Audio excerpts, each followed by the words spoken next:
Hello, my dear student. Welcome to the subject name is Business Environment. And today we are going to discuss SWOT analysis, pastel analysis, tools and technique of environmental analysis.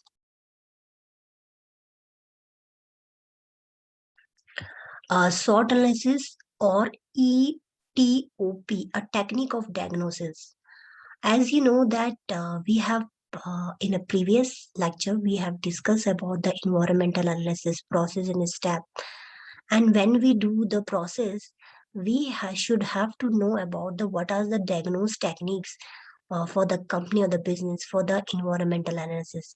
Environmental analysis के लिए business के पास क्या क्या techniques होती है diagnose करने के लिए कि business इन्वायरमेंटल एनालिसिस कैसे कर सके. इन्वायरमेंटल एनालिसिस करने की डायग्नोज करने की जो टेक्निक्स होती है is basically SWOT analysis technique. Some author use the profile of environmental threat and opportunities.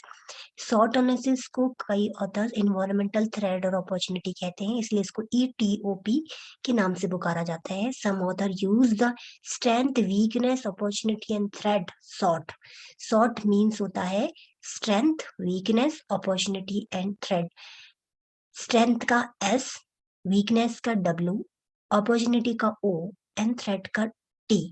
तो सबके जो इनिशियल वर्ड्स हैं इनको लेके बनाया गया है sort word, and that sort word is known as SWOT analysis. A technique of diagnosing the environment, it tools for auditing an environment, its auditing an organization and its environment. तो sort analysis एक technique है जिससे कि environment को diagnose किया जाता है. Environment को क्या डायग्नोज करते हैं, एनवायरमेंट को डायग्नोज कर सकते हैं. It's a basically technique of diagnosing of environmental analysis process में जो डायग्नोसिंग टेक्निक्स होती है वो बेसिकली सॉर्ट एनालिसिस टेक्निक होती है. इसमें basically strength, weakness and opportunity threat को एनालाइज करते हैं. That's why this technique is known as SWOT. इसका फुल फॉर्म क्या होता है, strength, weakness, opportunity and threat. Strength and weakness represent the internal characteristic or internal factor or the internal environment of the business. Strength and weakness कहाँ की होती है, business के अंदर की करैक्टरिस्टिक्स होती है. तो बेसिकली सॉर्ट एनालिसिस टेक्निक में बिजनेस की स्ट्रेंथ एंड वीकनेस को इंटरनली बिजनेस डिटरमाइन करता है, डायग्नोज करता है. सॉर्ट एनालिसिस टूक में स्ट्रेंथ एंड वीकनेस में वी स्ट्रेंथ को एनालाइज करता है बिजनेस अपने इंटरनल इन्वायरमेंट फैक्टर्स के through, whereas the opportunity and threat arise from the external factor. और जो बिजनेस होता है एक्सटर्नल फैक्टर से अपनी अपॉर्चुनिटीज एंड थ्रेड्स को एनालाइज करता है. And the degree to which the internal environment of the firm matches with the external environment is termed as strategic fit. How and what degree the business can match their internal environment to the external environment is determined through strategic fit. Strategic fit means business जब अपने internal environment की strength and weakness को अपने opportunity और threat से match up कर लेता है, that point is known as strategic fit. तो बिजनेस को अपने स्ट्रेटेजिक फिट पॉइंट बनाने पड़ते हैं so that they can match up their internal environment with their external environment. SWOT analysis basically enables the organization to identify both internal and external influences. SWOT analysis के through organisation अपने internal और external influences को analyse कर सकती है. SWOT analysis में business अपनी strength, weakness, opportunity and threats के बारे में एनालाइज कर सकती है कि what are the strength of the business, what are the weakness of the business, what are the opportunity of the business, what are the threat of the business. So these can be analyse through this sort analysis technique. इस technique के through business analyse कर सकता है कि उस business के पास internally strength क्या है, उस बिजनेस की वीकनेस क्या है, बिजनेस के पास क्या क्या एक्सटर्नली अपॉर्चुनिटीज है, क्या एक्सटर्नली थ्रेड है. तो ये सब ऑर्गेनाइजेशन को हेल्प करेगा उसके अपने गोल एंड ऑब्जेक्टिव को अचीव करने के लिए, and as well as they help them to make a strategic decision making. तो जो बेसिकली जो सॉर्ट एनालिसिस टेक्निक होती है ये बिजनेस बहुत यूज करते हैं ताकि अपनी स्ट्रेंथ और वीकनेस के बारे में पता चले, अपॉर्चुनिटी थ्रेट के बारे में, and so they can make a good strategic decision making, ताकि लॉन्ग टर्म डिसीजन मेकिंग अच्छा कर पाए, बिजनेस एक अच्छा से लॉन्ग टर्म वे में प्लानिंग अच्छी कर पाए. तो यहाँ पर बेसिकली यहाँ पर मैंने टॉस लिखा है, TOWS। एक टॉस मैट्रिक्स फ्रेमवर्क है which I am going to tell you later on, अभी मैं बताऊंगी आपको। ये मैट्रिक्स ऐसा मैट्रिक्स है विच कंपनी यूज, जो कंपनी एक बनाती है, ये मैट्रिक्स बनाती है on the basis of SWOT analysis के बेस पे, ये टॉस मैट्रिक्स बनाती है। और ये टॉस मैट्रिक बेसिकली बिजनेस को एक स्ट्रेटेजी बताती है कि वो किस तरह से फाइट कर सकता है on the basis of SWOT analysis. Sort analysis के बेसिस पे किस तरह से बिजनेस स्ट्रेटेजी बनाती है। How the toss matrix is basically a framework which help the business to make a strategic decision uh, on the basis of the SWOT analysis. So SWOT analysis के through जो strategy decision बनते हैं इस basically toss matric के through analyse किए जाते हैं। तो टॉस मैट्रिक के थ्रू आपको पता चलेगा कि बिजनेस किस तरह से SWOT एनालिसिस का यूज करके स्ट्रेटेजिक स्ट्रेटेजी बनाती है। तो इससे पहले ये देखते हैं स्ट्रेंथ क्या होती है। Strength basically a firm strength are the resources capability that can be used as the basis for the developing competitive advantages. Strength क्या होती है? कोई भी ऐसी चीज जो कंपनी की रिसोर्सेज या कैपेबिलिटीज हो सकती है जो कि कम बिजनेस को कॉम्पिटिटिव एडवांटेजेस दे सकती हो। मींस कॉम्पिटिटिव एडवांटेजेस मींस जो बिजनेस हो वो दूसरे बिजनेस के कंपैरिजन में ज्यादा बेहतर तरीके से अच्छे से परफॉर्म कर पा रहा है। That is a strength of the business. अगर कोई बिजनेस बहुत अच्छे से अच्छा काम कर पा रहा है, उसकी गुडविल अच्छी है, तो ये उसके कॉम्पिटिटिव एडवांटेजेस है ओवर द अदर कॉम्पिटिटर। तो ये उसकी स्ट्रेंथ बन जाएगा। वीकनेस क्या हुआ? जब उसकी स्ट्रेंथ एब्सेंस हो जाएगी, that is known as weakness. Opportunity क्या हुआ? अपॉर्चुनिटी एक्सटर्नल एनवायरनमेंट से होती है, और ये बेसिकली वो सब पॉइंट्स होते हैं जो कि अपॉर्चुनिटी बेसिकली बिजनेस को प्रॉफिट एंड ग्रोथ प्रोवाइड करते हैं। और थ्रेट क्या होता है? जो भी एक्सटर्नल चेंजेस होते हैं जो कि बिजनेस को थ्रेट प्रोवाइड कर सकते हैं, जिससे कि बिजनेस को लॉस हो सकता है, that all are basically threat.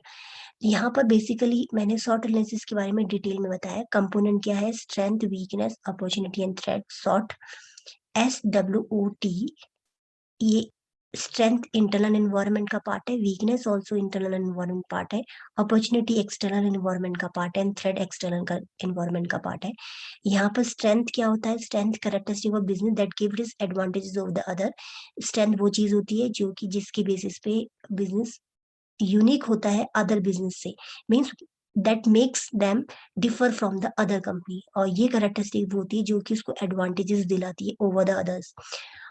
Weakness वो चीज होती है कि जिससे कि उसको डिसएडवांटेजेस मिलती है, और वो लैकिंग होता है, उसकी कस्टमर कहीं और चले जाएंगे, तो ये वीकनेस बन जाता है, उसकी बिजनेस लॉस होने लग जाता है। अपॉर्चुनिटीज क्या होता है? Then can use and exploit potential. जब बिजनेस अपनी अपॉर्चुनिटीज एंड अपनी पोटेंशियल का फुल यूज एक्सप्लॉइट करती है, ज्यादा यूज करने लग जाती है, then it is opportunities for the business. और थ्रेट क्या होता है? ये एक्सटर्नल एनवायरमेंट होता है, और that could be a trouble for the business. जब बिजनेस के लिए कोई भी चीज ट्रबल क्रिएट हो जाती है, दैट इज ऑल्सो थ्रेट। तो यहाँ पर एक मैट्रिक्स बनाया हुआ है, यू कैन सी। स्ट्रेंथ जो है वो हेल्पफुल होती है, अपॉर्चुनिटी ऑल्सो हेल्पफुल। हार्मफुल क्या होता है? वीकनेस एंड थ्रेट हार्मफुल होता है। तो ये मैट्रिक्स है बनाया हुआ। एज मैंने अभी आपको बोला था कि that is on the basis of the sort analysis एक स्ट्रेटेजिक मैट्रिक्स बनती है। स्ट्रेटेजिक मैट्रिक्स क्या होती है? इज बेसिकली मैट्रिक्स, ये एक स्ट्रेटेजिक मैट्रिक्स होती है। On the basis of SWOT analysis basis पे स्ट्रेटेजी बना जाती है, कंपनी स्ट्रेटेजी बनाती है सॉर्ट एनालिसिस के बेसिस पे। स्ट्रेटेजी कैसी बनती है कि स्ट्रेंथ है, वीकनेस है, अपॉर्चुनिटी एंड थ्रेट है। तो बिजनेस क्या करेगी? बिजनेस स्ट्रेंथ और अपॉर्चुनिटी मिलकर एक स्ट्रेटेजी बनाएगी। स्ट्रेंथ और अपॉर्चुनिटी को मिलाकर वो स्ट्रेटेजी बनाएगी, जिससे कि अपनी स्ट्रेंथ को यूज करेगी और अपॉर्चुनिटी को यूज करके फ्यूचर में मैक्सिमम अपॉर्चुनिटीज ग्रैब करने की कोशिश करेगी। वीकनेस और अपॉर्चुनिटीज मिलकर वो दो एक सेकंड स्ट्रेटेजी बनाएगी। That strategy is basically overcoming the weakness. तो अपॉर्चुनिटी का यूज करके वीकनेस को लेसन करना, that strategy is known as weakness opportunity strategy. Next strategy that is a strength and threat strategy. इसमें क्या होता है? स्ट्रेंथ और थ्रेड को यूज करके तो जनरेट द स्ट्रेटेजी। यहाँ पर कहते हैं स्ट्रेंथ को यूज करना और थ्रेड को अवॉइड करना, दोनों को मिलाकर जब स्ट्रेटेजी बनती है, दैट इज ST स्ट्रेटेजी। और WT का मतलब है वीकनेस और थ्रेड दोनों को मिलाकर जब स्ट्रेटेजी बनती है, तो यहाँ पर मिनिमम वीकनेस को यूज करना है और अवॉइड करना है थ्रेड को। इस स्ट्रेटेजी को बोलते हैं वीकनेस स्ट्रेटेजी।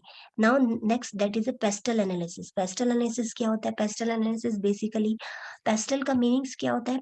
P का मतलब हुआ पॉलिटिकल, ई का मतलब हुआ इकोनॉमिकल, एस का मतलब हुआ सोशल, टी का हुआ टेक्नोलॉजिकल, एल का हुआ लीगल एंड ई का हुआ environmental factor that affect the business environment. तो पेस्टल टेक एनालिसिस बेसिकली जिसमें कि हम political, economical, social, technical, legal and environment factor को एनालाइज करते हैं।